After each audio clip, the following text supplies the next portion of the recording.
is a review from Algebra 2. We're not really doing anything new here. Just kind of reviewing what inverses were, so you might remember all this. If not, you're in luck because I'm teaching it again. So first thing we have to talk about is a one-to-one function. The actual definition, if you're looking at a book, it says two different inputs in the domain correspond to two different outputs in the range. Basically, if you put in different x's, you have to get different y's. Another way of saying it, we know if it's a function, x never repeats. If it is one-to-one, what that means is y never repeats.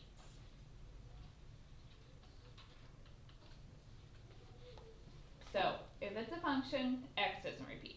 If it's one-to-one, your y won't get repeated.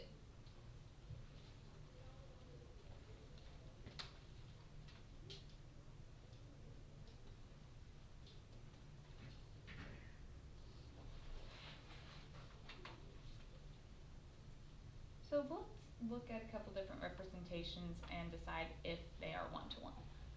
So this is a mapping. Okay, that first box then would represent your x's, the second one would represent your y's. So would that be one-to-one? Why? Because 38 is repeating. Yeah, if you look at this 38, there are two different x's that map onto that.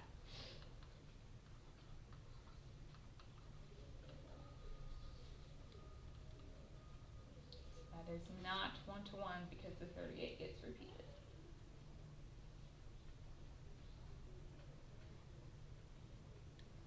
Okay, what about the second one? When I gave you this set of ordered pairs, is that one-to-one? Yes. If we look, all of our y's are different. They don't get repeated, so that is one-to-one. I usually do 1-1 for one-to-one, but I'm just writing out the words.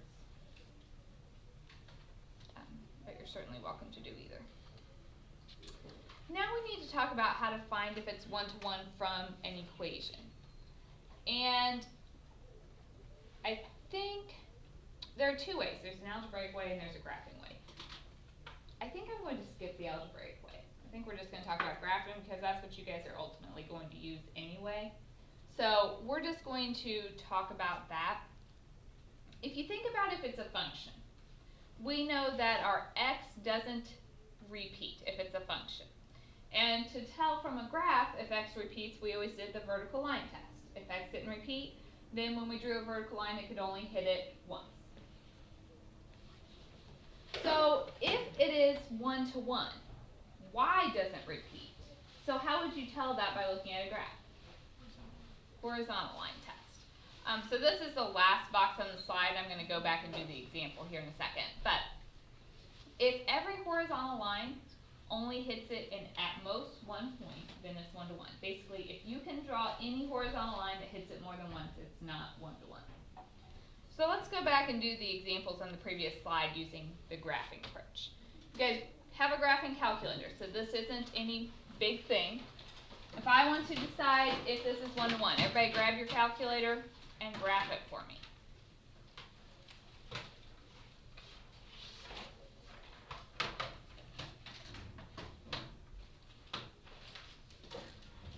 So f of x equals negative 3x plus 7.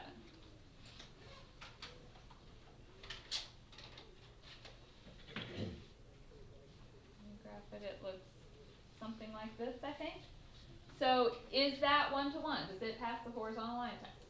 Yes, absolutely. So that one is one-to-one.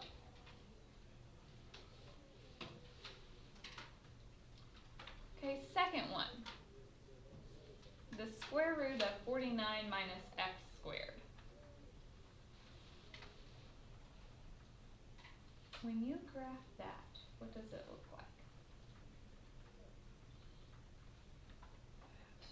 Yeah, it's like a semicircle, kind of like this. Does that pass the horizontal line test? Yes. No, that test is too. I can draw a horizontal line that hits this thing more than once. So it is not one-to-one. It is a function. It passes the vertical line test. But it's not one-to-one. It fails the horizontal line test.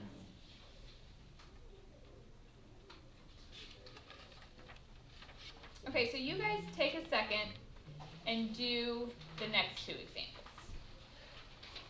I don't even need your calculator. No, that's a parabola, which is definitely not 1 to 1. X cubed. Yes, that is the chair, and that one is 1 to 1. All right, are we good with that part? Okay. So let's talk about why we care if a function is 1 to 1. It turns out that these 1 to 1 functions have a special property. If they are 1 to 1, we can find the inverse. Okay, to find an inverse, you flip x and y. Inverse is essentially the opposite. So the x and y change roles. The symbol we use is f to the negative 1, and that represents our inverse. So we'll start by finding the inverse just if we have ordered pairs. So here's the function. So the inverse, all you do is flip the x and y. So the first point was negative 3, negative 27, so it becomes, don't change signs, just the order. So negative 2, negative 8 would be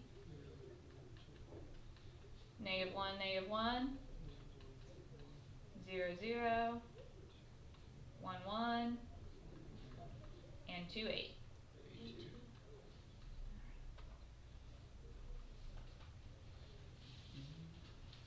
So if we have the ordered pairs, pretty easy to find the inverse. Talking about domains and ranges, you notice the domain of the original was the x's. Negative 3, negative 2, negative 1, 0, 1, 2. What did that become in the inverse?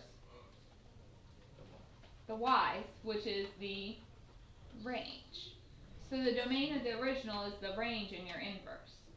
The range of the original is the domain in the inverse. Because you flip x and y, your domain and range just switch. So that will be really useful later on when we start listing domains and ranges of these things. There is one other property I want to talk about. Inverses are opposites of one another. Okay, so let's just think for a second. If I said I want to do a number plus 3, what would be the opposite of adding 3? Subtracting 3. So that would be the inverse. Okay, so if I started with a number like 10, if I did 10 plus 3, we get 13. And then if I did 13 minus 3, I get 10. So if I do both the original and the inverse, they essentially cancel each other out, and I get whatever number I started with. Okay, it would work the other way. If I did 10 minus 3 first, I get 7. 7 plus 3 gives me back 10. So one way of deciding if things are inverses is you can compose them. If you do the composition, if you plug one into the other, if they're inverses, they cancel each other out, and you should get what you started with. So if I plug an x in, I should get an x out. And it doesn't matter which function you do first. Okay, either way. So one way of checking if two functions are inverses is to do these compositions. We do have to check both directions because sometimes it's possible that one way might work and the other doesn't. If both of those turn out to be just x, then that means they're inverses. If even one of them is not, then we can stop and say they are not inverses. So let's use that to decide if these functions are inverses of each other. So what we will do is f composed with g and g composed with f. We've done these compositions before. What answer should I get out when I compose them? I want to get out what I put in, which was essentially just x. So if I put these together and I get x, they're inverses. If I don't, they are not. So f composed with g, that means f of g of x.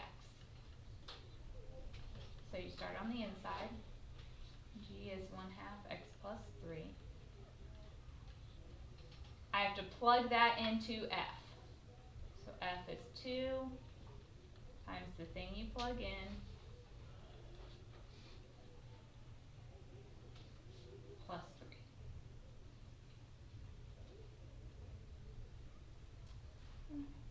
2 times a half will just cancel and give us the 1.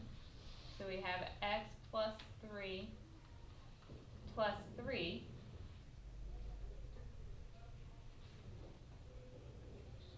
which is x plus 6. Are they inverses then? No. What should I have gotten out? X. We didn't, so I don't even have to check the other way. I know right now these are not inverses.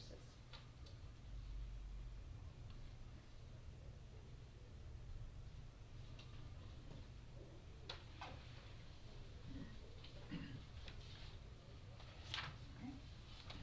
Let's try some more. We'll do another one together and then I'll have you guys try one on your own.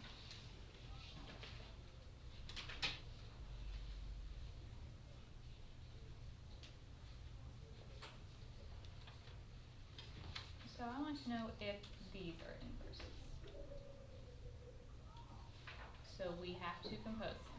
F composed with G means F of G of X. Okay. G of X is 1 over X plus 1. I am putting that into F. So you go to F and you're going to replace your X with 1 over X plus 1.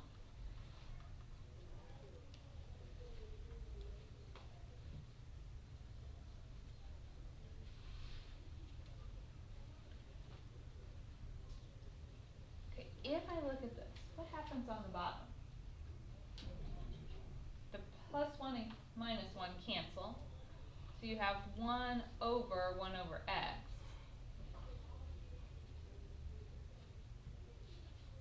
Okay, we don't like a fraction and a fraction. If I wanted to cancel the denominator on this, I'd have to multiply by x. But if you do it on the bottom, you have to do it on top. So we get x over, those would drop 1, which is just x. Is that enough to say they're inverses? No, you gotta check. We have to check the other way as well.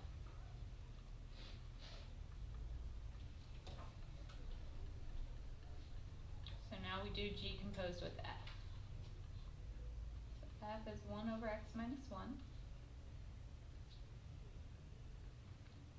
Put that into G. So G is 1 over 1 over X minus 1, the plus 1 on the end.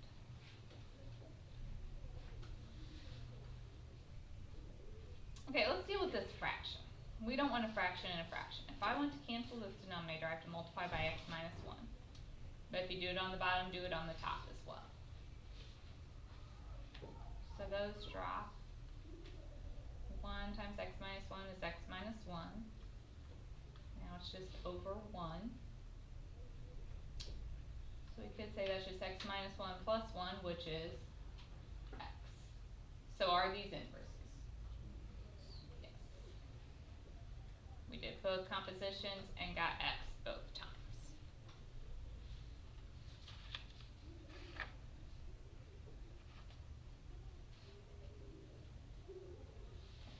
That one was a little bit ugly with all the fractions. I want you guys to try one on your own. So decide if these two. So when we do f of g of x, you're plugging in g. When that goes into f is 3 times whatever you put in plus 4. So I have 3. The thing I'm plugging in is this.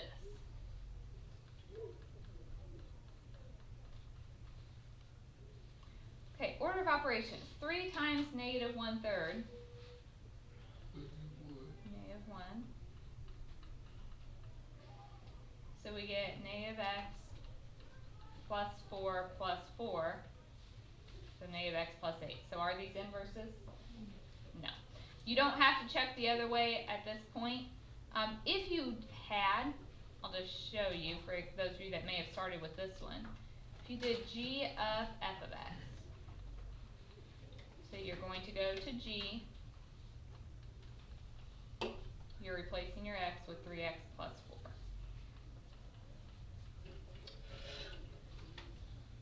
4 and minus 4 cancel. Negative 1/3 times positive 3x is negative x. So you can tell from that way as well. It didn't work. Now if you're struggling with these compositions, there is an alternative. At the end of this section we're going to talk about how to find the inverse of a function. So if this really confuses you, you can always just take one of them, find its inverse, and see if it is the second one. So we'll talk more about that when we get to the end of the section. Sorry, I missed that. You want me to say it again? Alright. Let's look at this one.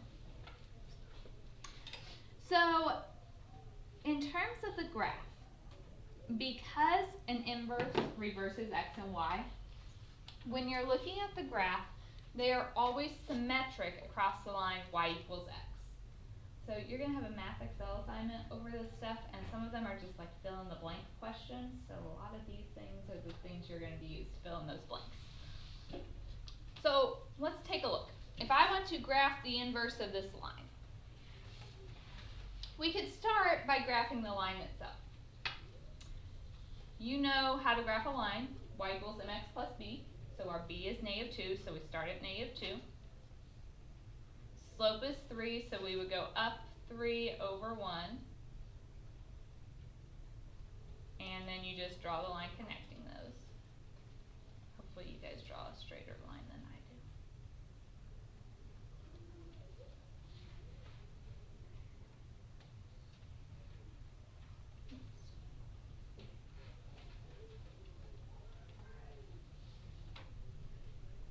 Okay, this is the original function.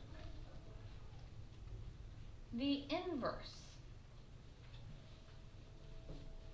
Basically, if you have some points on this graph, you can get the inverse. This is the order pair 0, -2. So the inverse would have the point -2, 0. This was the point 1, 1, so the inverse would have 1, 1.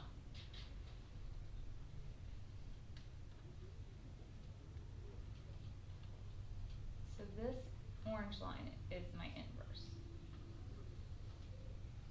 If you drew in the line y equals x, just a line y-intercept is 0, slope 1.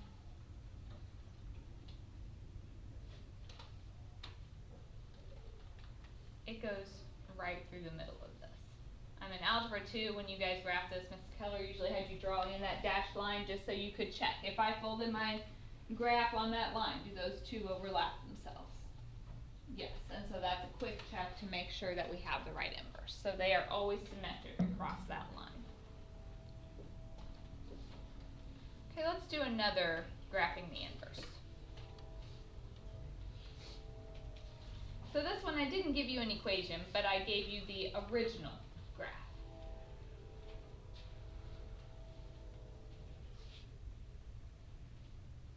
Okay, we could take some points on this graph and use that to get the inverse. So this point down here is -2, -2, so when you do the inverse it would still be, alright, that one's going to stay. This is -1, 0, so that would go to 0, -1. This point is at 1, 2, so it would go to 2, 1. So I don't think my graph itself is entirely square, so it looks a little off, but that would be our inverse. Think about y equals x. It goes straight through the middle of that. If you fold it on that line, they would overlap.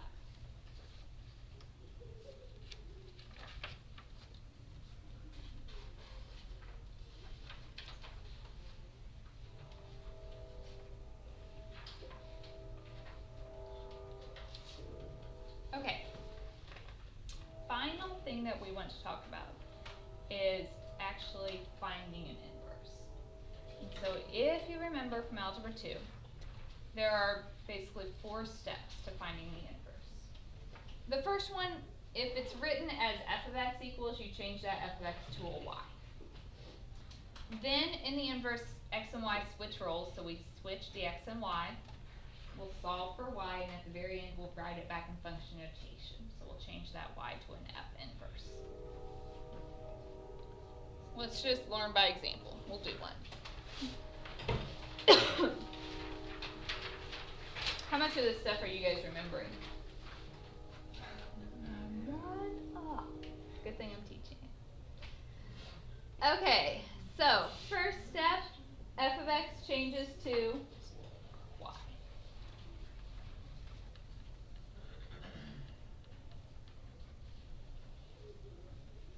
Second step, so your y becomes an x and your x becomes a y.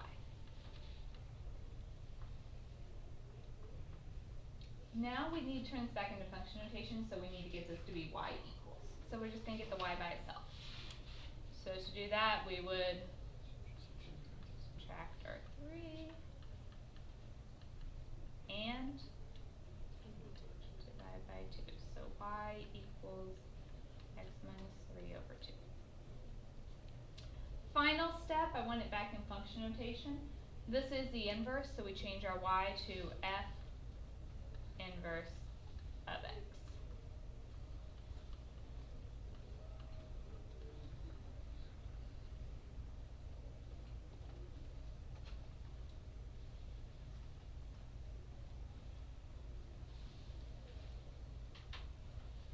Have I lost anybody there?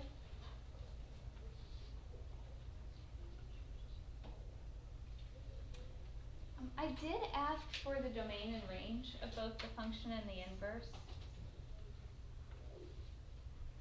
Domain is probably the easier thing to find.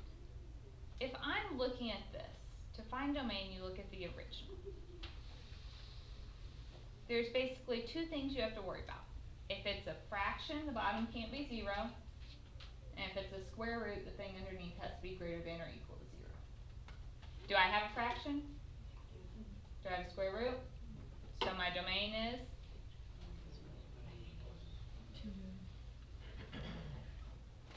And the thing is, the domain of the function becomes what in the inverse? The range of the inverse. So this is equal to the range of f inverse. I use D and R for domain and range, and I put subscripts to show if it's the function or the inverse. Okay, the range of the original function is going to equal the domain of the inverse.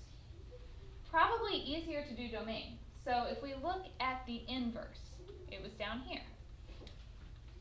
We had a fraction. If it's a fraction, the bottom can't be 0. Does 2 ever equal 0?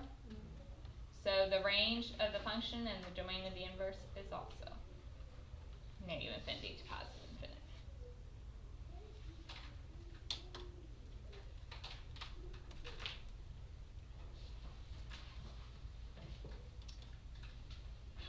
Okay. Have I overwhelmed you with information yet? Okay, so we're going to spend today and Monday on this section. If you want, I can stop today and you can start the homework, or I can just teach it all today and we can do a work day on Monday. What do you guys prefer? Work day Monday, is that okay with everyone? If I keep going? Okay. So we're just going to practice finding more inverses.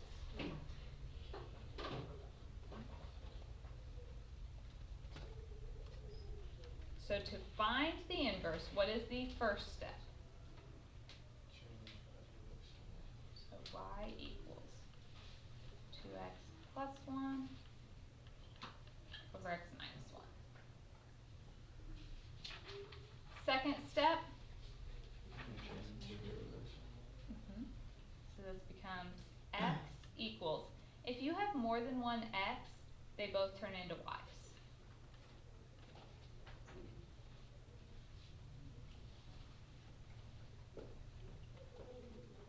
Okay.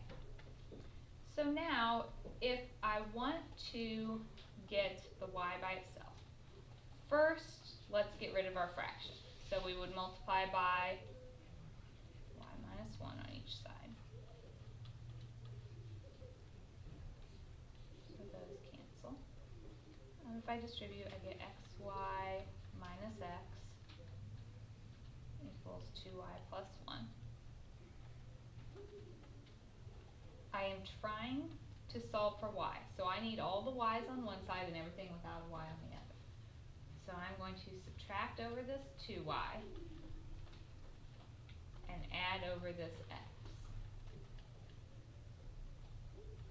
They aren't like terms, so I have xy minus 2y equals 1 plus x. I can't actually subtract these. What could I do? Take out a y.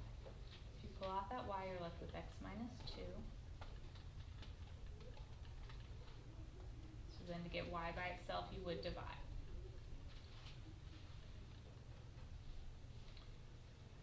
Final step for our inverse, we change the y to f inverse, f to the negative 1 of x equals 1 plus x over x minus 2.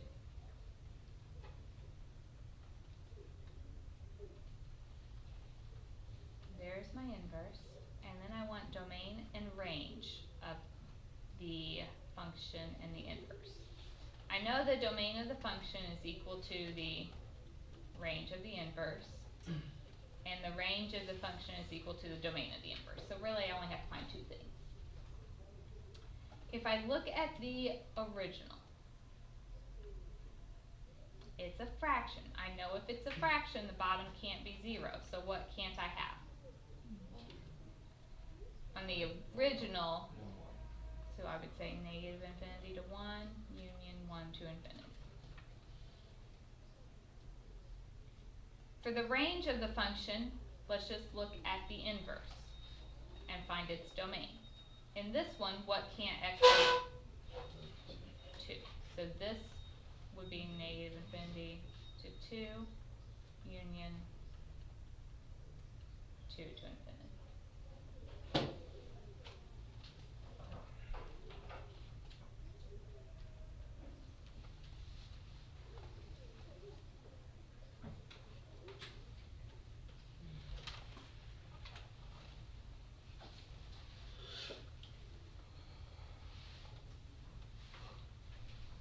Let's do a couple more of these. So find the inverse of f of x equals x squared if x is greater than 0. We already said that x squared wasn't 1 to 1, and I told you that if it has an inverse it has to be 1 to 1, but you'll notice I said here I'm only going to look at the part where x is greater than 0, so I'm only taking half of my graph. That's why we're able to do it. So first step, it's already y equals. So switch x and y, so x equals y squared. Then what would you do to get y by itself? Square root. Normally with the square root you need plus and minus, but we already know we're only taking the positives, so I just get y equals the square root of x. So change that to f inverse equals the square root of x.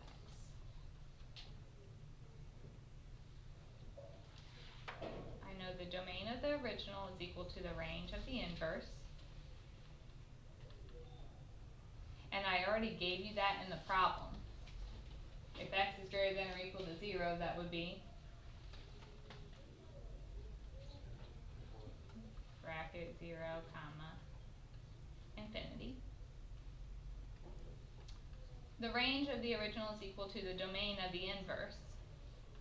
If I look at my inverse, x was under a radical. If you're doing square root, we already know that has to be greater than or equal to 0, so it's also 0 to infinity.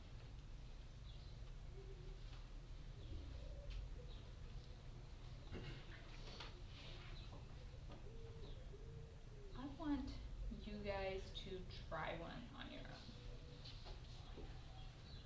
So we're going to look at the next one. We're not going to draw the graphs. I just want you to find the inverse of x plus 5 over x plus 3.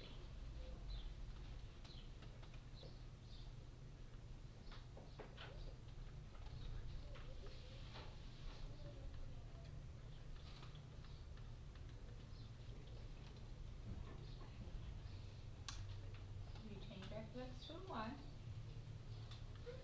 switch x and y, so you have x equals y plus 5 over y minus 3. Then what'd you do?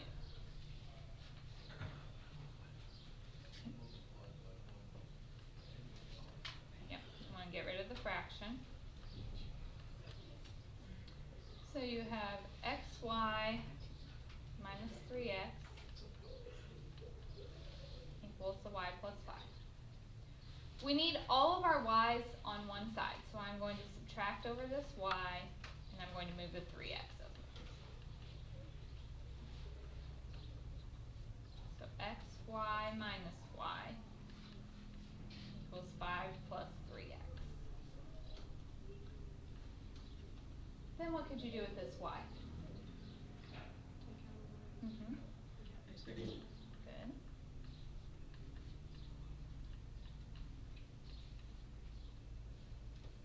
Then you have y times something. Okay.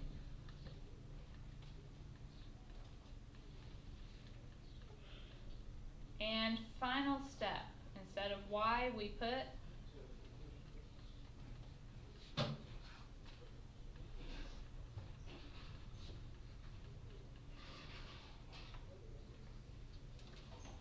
okay.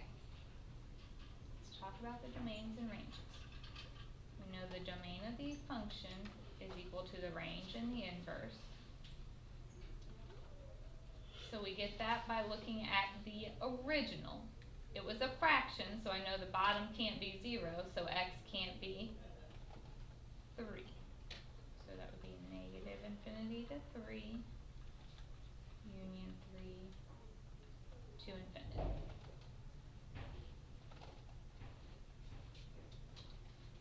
For the other one, the range of the function equals the domain in the inverse. So I'm looking at this inverse. If you look at that, x can't be 1, so it would be negative infinity to 1, and then 1 to infinity.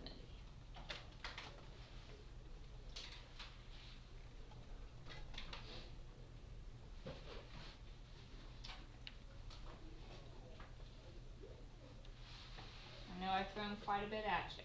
Are there any questions?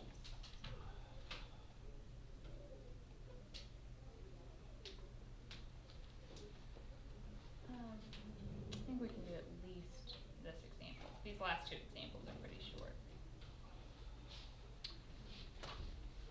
Suppose f of x is the number of cars that can be built for x dollars. So what this means is in the function, x is equal to the dollars, y, your f of x, is equal to your number of cars.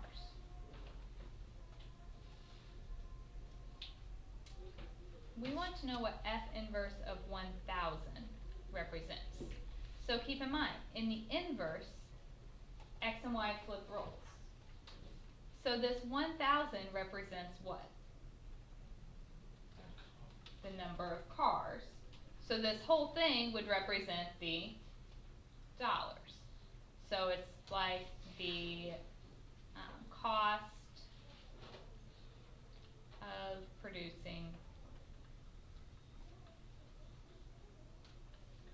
1000 cars.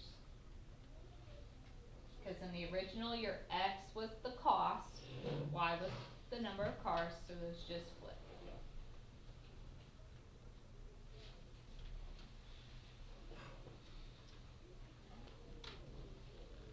And last example, just reading something from a graph.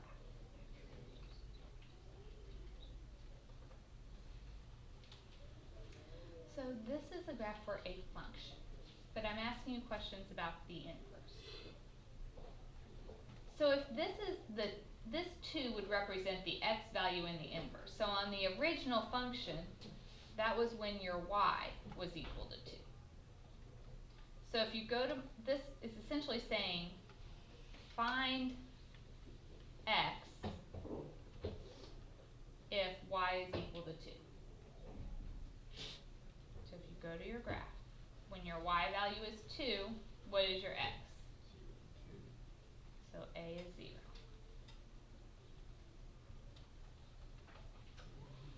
So it'd be f inverse of 3. That 3 is the x in the inverse, so it was the y in the original. So it means find the x if the y is 3. So on my graph, when y is 3, we're here, what is that x value? 7. 7.